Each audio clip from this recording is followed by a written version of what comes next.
call on all those who are born with special abilities. Come register your powers and help making a difference. Dulunya, di suatu wilayah yang bernama Lincoln City, pemerintah banyak melakukan pembangunan kota menggunakan jasa dari orang-orang yang memiliki kekuatan khusus supaya lebih cepat dalam pengerjaannya.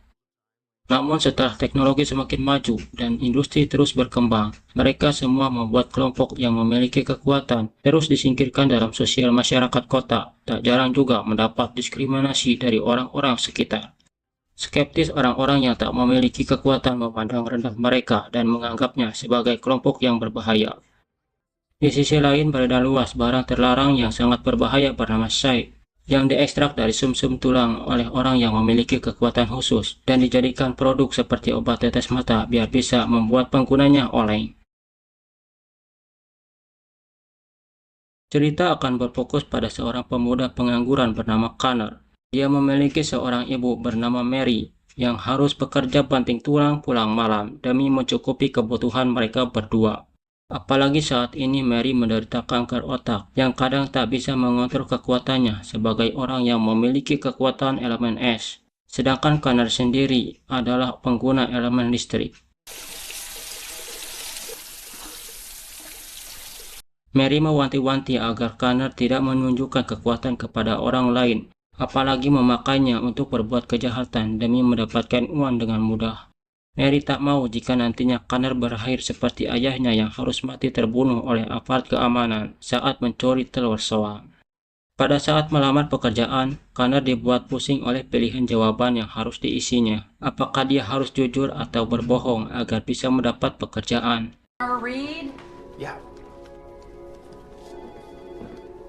Setelah pulang dari wawancara, Connor mendatangi orang yang sudah biasa memberinya pekerjaan kasar, supaya bisa memperkerjakannya sebelum dia mendapat panggilan dari perusahaan yang baru dilamarnya.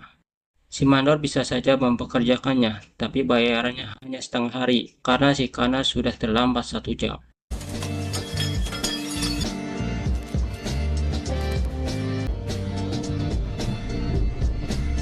Ketika semua orang sedang sibuk bekerja, sebuah drone pengawas dan mobil polisi Lincoln City yang bertugas mendatangi proyek yang sedang dikerjakan. Mungkin maksud mereka mau minta japrem atau bisa dibilang uang keamanan pada pemborongnya. Semua pekerja disuruh berbaris buat diidentifikasi jika orang-orang ini memiliki kekuatan khusus yang suka digunakan sembarangan. Karena pada dasarnya setiap orang yang memiliki kekuatan harus mendapat sertifikasi dari pihak berwenang, agar mereka bisa memantau aktivitas dan tak sembarang digunakan, apalagi tindak kriminal. Satu orang terdeteksi memiliki kekuatan tapi tidak menunjukkan wajahnya pada kamera drone, dipaksa untuk mengangkat kepalanya tiba-tiba.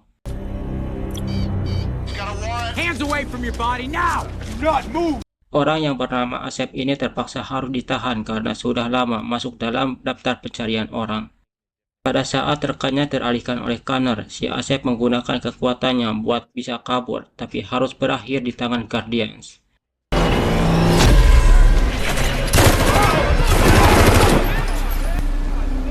Sedangkan di tempat lain, 2 drone diterjunkan buat membantu polisi unit narkoba menangkap seorang pengedar yang merupakan anak buah Marcus Cliff, pemimpin kelompok yang sudah lama menjadi buronan. Pada saat penggerebekan, satu Guardian harus mati setelah menerima serangan dari si pengedar. Seorang prajurit menemukan ruang rahasia yang dipakai si pengedar untuk membuat Psy.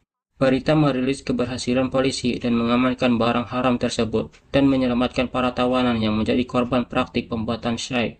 The LCPD have also released the following video of which they've come to call the Psych Run, a monthly trip to a facility where the drug is incinerated. It's their way of... Malam ini Connor harus pulang tanpa membawa uang sepeser pun, mampir ke sebuah toko di mana ibunya bekerja. Si atasan memarahi Mary karena sudah merusak barang belanjaan milik toko. Connor tak terima ibunya dimarahi, langsung ngajak keluar tapi langsung ditahan oleh ibunya karena tak mau jika anaknya menjadi buronan polisi. Si atasan langsung mengusir mereka berdua, yang artinya Mary gak bisa lagi bekerja di toko ini. Besoknya Connor bersama rekannya, kita sebut saja si Julie, nongkrong di depan toko menunggu orang-orang yang mau menggunakan jasa mereka sebagai pekerja kasar, tapi yang ada malah orang-orang julid yang menghina mereka.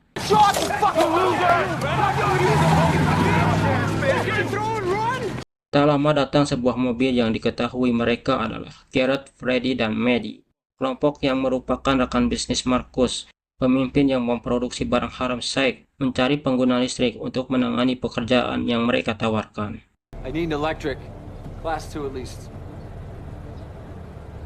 Karena terdesak oleh kebutuhan buat membayar pengobatan ibunya, Connor mengambil pekerjaan tersebut yang dia sendiri tak tahu harus ngapain. Si Joel tak percaya jika rekannya malah bergabung dengan orang-orang yang seharusnya mereka hindari agar tak terlibat masalah besar. Singkat cerita, mereka sudah berada di sebuah pabrik buat menggondol cairan hidro yang nantinya bisa dijadikan bahan pembuatan Syke. Tanpa berlama-lama, Connor membakar perangkat pengendali buat memutus listrik pada gerbang masuk. Dan orang yang bernama Maddie ini langsung melelehkan rantai yang mengikat gerbang menggunakan kekuatannya. Pas mereka asik memasukkan cairan hidro ke dalam mobil, seorang penjaga datang dan menanyakan kartu identitas mereka yang saat ini menyamar sebagai pekerja tiba-tiba.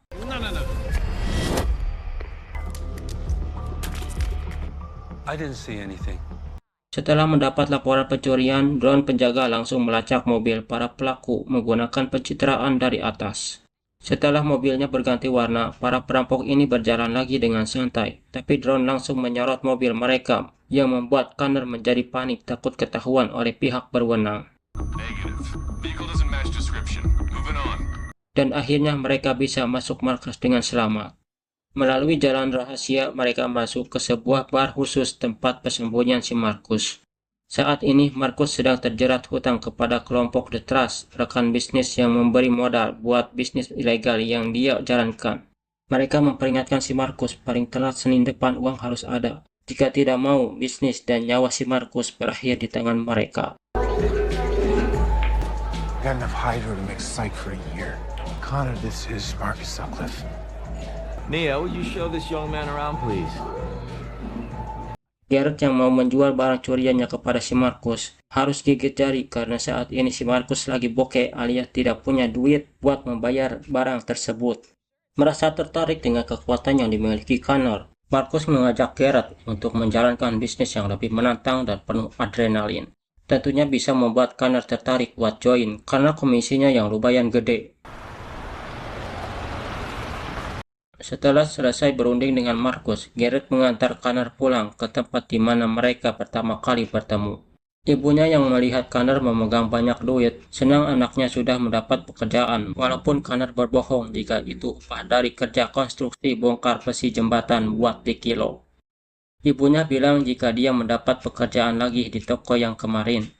Meskipun tidak suka sama atasannya yang selalu kasar padanya, tapi Mary tidak punya pilihan lain demi mencukupi kebutuhan mereka sehari-hari.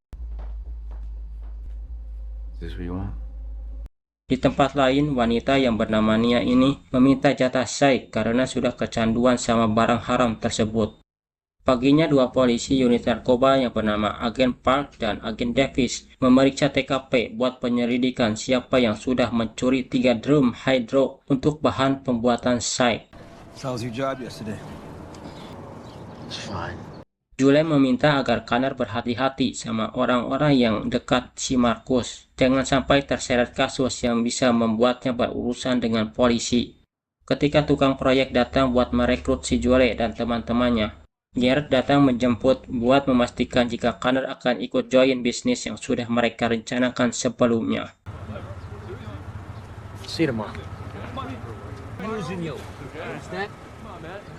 Si Freddy ini gak bisa bicara alias bisu, membuat Connor kebingungan ketika diajak ngobrol. Garrett menanyakan alasannya kenapa Connor mau bergabung dengan mereka, padahal dia bisa saja ikut mobil lain buat kerjaan halal. Connor memberitahu jika ibunya sakit kanker dan harus punya uang banyak buat bisa menjalani kemoterapi. Okay. See what you can do. Sebagai tes awal, Garrett menyuruh Connor buat mematikan alarm mobil yang sengaja dia nyalakan, membuat Connor khawatir bakalan disangka maling oleh warga yang melihat. Car's right here. What the hell's going on? I thought there was a job. Yeah, there is. In 3 days we're knocking over a bank and you're nowhere near ready. Setelah berada di gudang yang tak terpakai, Garrett menerbangkan lampu sebagai media buat melatih kekuatan Connor. Sebelum mereka melancarkan aksinya untuk merampok sebuah bank, Garrett akan terus mengawasinya agar Connor bisa meningkatkan kekuatannya supaya bisa menyentuh benda yang jauh menggunakan listriknya. Setelah itu, Garrett mengajak Connor menjalankan bisnis kecil-kecilan, yaitu menjual Psych ke orang-orang yang sudah menjadi pelanggannya, dan memberi pelajaran kepada saingan bisnis yang sudah merebut wilayahnya.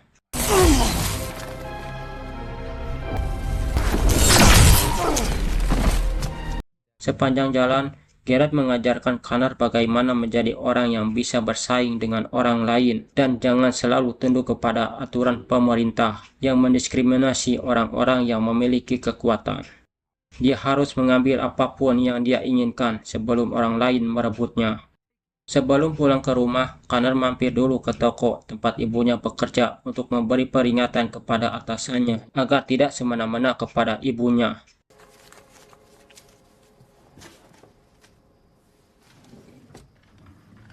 Setelah berada di rumah, Connor menghampiri ibunya sedang mencairkan es batu buatannya. Bilang jika dia sudah mendapat panggilan kerja untuk menutupi kebohongan jika dia mendapatkan banyak uang dari hasil merampok dan jualan barang haram. You got the job? I got the job. You got the job!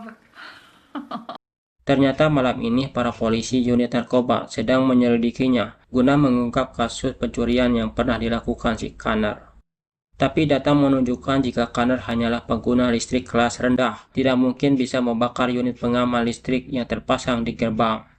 Dan hari ini adalah waktunya membuat strategi dan menganalisa buat melumpuhkan para penjaga sebelum mereka melancarkan aksinya pada malam nanti. Connor harus tahu setiap kamera yang terpasang dan orang-orang yang memiliki akses membuka pintu brankas. The door, but you can short it with a search and trigger the alarm. Dan setelah malam hari, semua bekerja sesuai tugas masing-masing yang sudah ditentukan.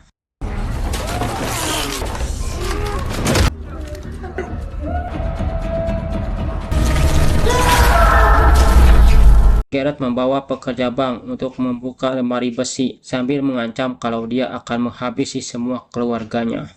Ternyata uang yang ada di brankas tinggal sedikit karena sudah dipindahkan ke pusat. Garrett frustasi karena gagal menjadi orang kaya mendadak.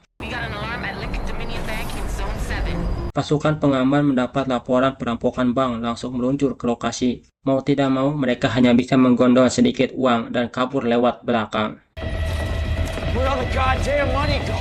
Ternyata satu drone sudah menunggu mereka dan menyuruh untuk tiarap di bawah.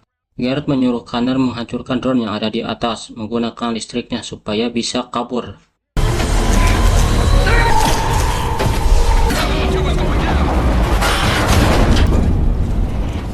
Garrett memberikan uangnya kepada si Marcus sambil marah-marah karena perhitungannya salah besar. Mereka hampir tertangkap karena uang yang tak seberapa. You cleared the fucking job. Tone it down, boy. Rupanya utusan dari The Trust ada di sana dan secara mengejutkan menyerang mereka. Rupanya anak buah Marcus yang bernama Rino ini sangat kebal dan tak mati ketika mendapat tembakan. Malahan utusan dari The Trust yang menjadi mokat. Setelah mengobati lukanya, Connor menghampiri Nia yang lagi pakai Psych buat menenangkan pikirannya yang lagi kacau. Connor penasaran mengapa orang-orang dari The Trust menginginkannya dari Marcus. Pada saat Nia melihat luka yang dialami Connor, dia langsung mengobatinya menggunakan kekuatan yang dia punya. Oh my god. Ternyata kekuatannya bisa menyembuhkan segala penyakit, membuat orang lain tertarik dan menginginkannya. Tapi Nia tidak bisa pergi dari Marcus karena sudah ketergantungan dengan barang haram Psych dan juga harus melunasi hutang yang ditinggalkan ayahnya. Setelah itu Connor pulang ke rumahnya, tapi langsung dikejutkan oleh ibunya yang sudah mengetahui kebohongannya. Don't lie to me. Connor terpaksa jujur jika memang uang yang dia dapatkan bukan dari hasil dari kerja proyek. Karena tidak bisa mengendalikan emosi, membuat Mary tak bisa mengendalikan kekuatannya dan harus dirawat di rumah sakit. Spreading faster than we thought. The tumor's pressing her brain up against the skull. Dokter memberi kabar buruk jika penyakit yang diderita ibunya sudah semakin parah dan harus menjalani operasi secepatnya jika Connor masih ingin melihat ibunya hidup. Pas keluar rumah sakit, Connor malah bertemu dengan agen Davis dan agen Park dan langsung membawanya ke kantor polisi buat diinterogasi terkait keterlibatannya soal pembobolan bank kemarin malam. Connor mencoba untuk tidak membocorkan informasi apapun tentang Marcus kepada mereka, meskipun mereka menawarkan bantuan biaya untuk ibunya. Padahal agen Park berniat baik kepada Connor, tapi dia tidak mau berhubungan dengan orang-orang yang pernah menghabisi ayahnya. Look, Connor. We know about your mom.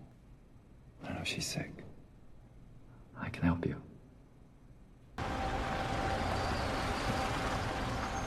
Setelah keluar dari kantor polisi, Connor dijemput oleh Garrett dan langsung membawanya ke markas besar si Marcus. Di sana Connor memberitahu jika dalam 3 hari ke depan, pihak kepolisian akan melenyapkan Syke yang mereka sita bulan lalu. Connor membuat kesepakatan dengan Marcus untuk merebut barang haram senilai $10 juta dari polisi. Sedangkan dia sendiri meminta Nia menjadi miliknya agar bisa membantu penyembuhan ibunya yang sedang sakit.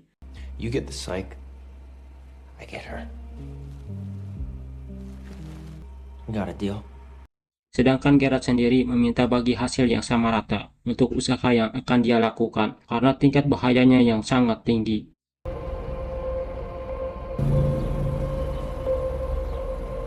Semua anggota langsung membuat rencana yang matang, melihat celah kepolisian yang bisa dimanfaatkan oleh mereka.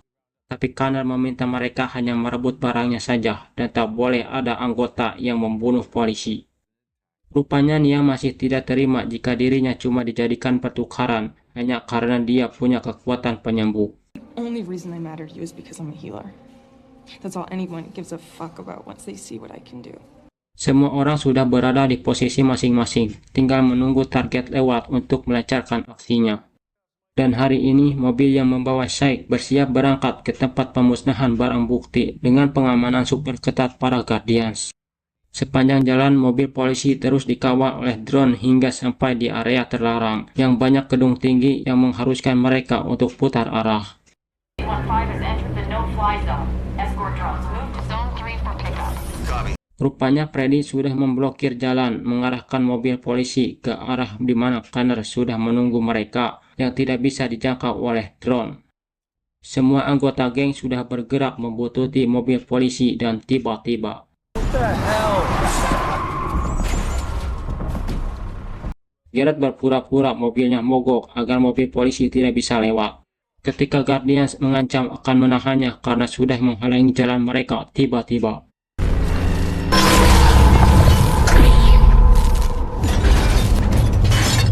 Code 8, I repeat, code 8. akhirnya mobil polisi beserta para pengawalnya berhasil dilumpuhkan. Selama drone tidak diberi izin masuk, para polisi sudah dikalahkan dan merampas barang bawaan mereka yang bernilai $10 juta. Yeah, fuck this. 118 is entering zone 1. Half click the target. Drone 1 berani menentang perintah dan langsung masuk zona larangan untuk menolong rekannya yang sudah tak berdaya. Ketika semua dirasa sudah beres dan akan pergi dari TKP, tiba-tiba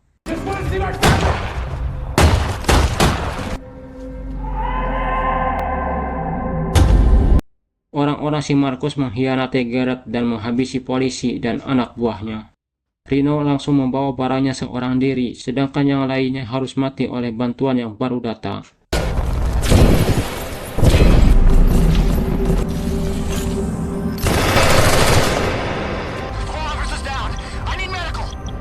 Untungnya Connor berhasil kabur menggunakan mobil yang terparkir menuju gudang tempat latihannya. Sayangnya, Freddy harus berakhir setelah terluka parah karena tembakan. Sedangkan si Marcus malam ini akan berpesta karena tak perlu membagi hasil buruannya kepada yang lain. I have a present for you. Like it? just happened? Polisi sudah mengantongi informasi pengguna listrik yang bisa melumpuhkan musuhnya hanyalah Connor Reed. Tapi agen Park masih terus membelanya jika Connor bukanlah seorang pembunuh, melainkan hanya pion yang dimanfaatkan karena terdesak oleh ibunya yang sedang sakit. Dan tentu saja itu membuat agen Davis sangat kesal melihat berapa banyak anggota polisi yang sudah menjadi korban. Now find the bastards that did this. Dan paginya Connor sudah berada di rumah sakit di mana ibunya sedang dirawat. Connor berjanji akan mencari cara untuk menyembuhkan ibunya. You need to let me go. I can't do that. Saat ini agen Park pergi ke tempat anaknya untuk mengajaknya jalan-jalan. What's wrong, sweetie? Are you and Mom gonna give me away? Rupanya si anak memiliki kekuatan khusus yang sengaja disembunyikan dari pemerintah agar tidak terdata sebagai pemilik kekuatan. Hey, you Officer Park? Please, take it. Itu adalah informasi jika Connor ngajak ngopi di sebuah angkringan yang tidak jauh dari sana. Agen Park juga merasa kesal Connor terlambat memberi kesepakatan kerjasama karena 4 anggotanya sudah tewas. Connor meminta agen Park bergerak cepat sebelum si Marcus kabur meninggalkan kota ini. Connor akan memberitahu tempat persembunyian Marcus. Sebagai jaminan, tidak mengapa jika dia harus ikut tewas karena merasa sudah tak ada gunanya hidup jika sudah tak ada lagi yang penting baginya. Surveillance drones in zone 11 cleared to 500 feet. Dan paginya, drone pengintai diluncurkan untuk mengawasi tempat persembunyian Marcus. Ada banyak sekali orang-orang yang berjaga terpantau di layar seperti yang diinfokan oleh Connor. Call it in. Gotta be right about this. Semua unit bersiap untuk penggerebekan besar-besaran dan menangkap Marcus hidup atau mati. Ketika si Marcus lagi enjoy main biliar, tiba-tiba penyakit pengeknya kambuh lagi, meminta Nia buat menyembuhkannya. Nia! Tapi si Nia sudah tidak mau lagi mengobatinya, memaksa si Marcus mengancamnya dengan kekerasan agar dia mau melakukannya. Pada saat yang bersamaan, kepolisian langsung mengamankan orang-orang yang berada di luar. Area secured. Ground units in position. Stand by for breach. Ketika Nia lagi sibuk mengobati orang bengek itu, tiba-tiba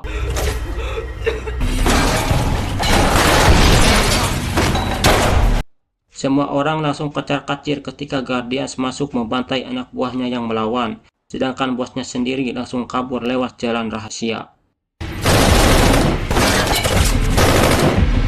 Setelah berada di garasi, mereka berlari menuju mobil yang sudah terparkir buat kabur.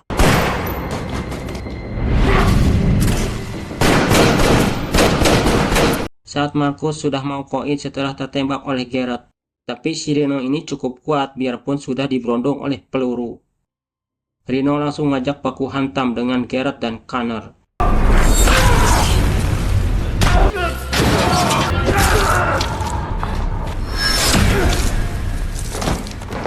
Akhirnya Garrett bisa membalaskan dendam kedua rekannya yang sudah tewas pada si Marcus. For Freddie and Maddie. Connor membujuk Nia agar dia mau menyembuhkan ibunya dan dia bisa pergi kemanapun dia mau. Tapi Nia langsung menolaknya. Rupanya selama ini, Nia tidak benar-benar menyembuhkan penyakit yang diderita orang lain, melainkan hanya memindahkannya saja kepada dirinya. Garrett memberi Connor senjata dan menyuruhnya memilih hal yang paling penting baginya. Connor membawa Nia ke rumah sakit supaya mau menyembuhkan ibunya yang saat ini sedang sekarat. Connor mengancam akan menghabisinya di sini jika Nia tidak mau menyembuhkan ibunya. Save her. Nia terpaksa melakukannya meskipun dia harus menderita di sisa hidupnya. Nia terus memaksakan kekuatannya hingga sampai batasnya, membuatnya hampir menderita luka seperti ibunya Connor.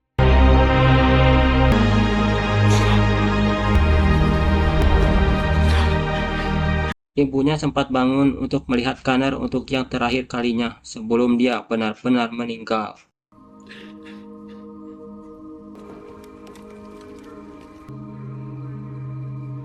Setelah pulang dari rumah sakit, Connor berhenti di depan kantor polisi dan bilang pada Nia jika mobilnya sudah diisi penuh buat dia meninggalkan kota ini dan pergi ke tempat tujuannya.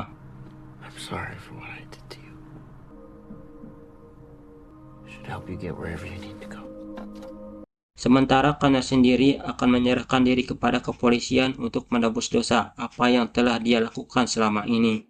Setelah misi selesai, kedua agen Davis dan agen Falk mendapat penghargaan karena telah menghabisi satu gembong narkoboy dan kembali mendapat kepercayaan dari atasannya. Sedangkan di tempat lain, Garrett langsung membayar hutang kepada The Trust dan melanjutkan bisnis haramnya seorang diri. Setelah ibu Connor meninggal, kini Nia bisa bertemu dengan ayahnya yang saat ini sedang menjalani penahanan di rutan Sukamiskin. Dan film pun berakhir.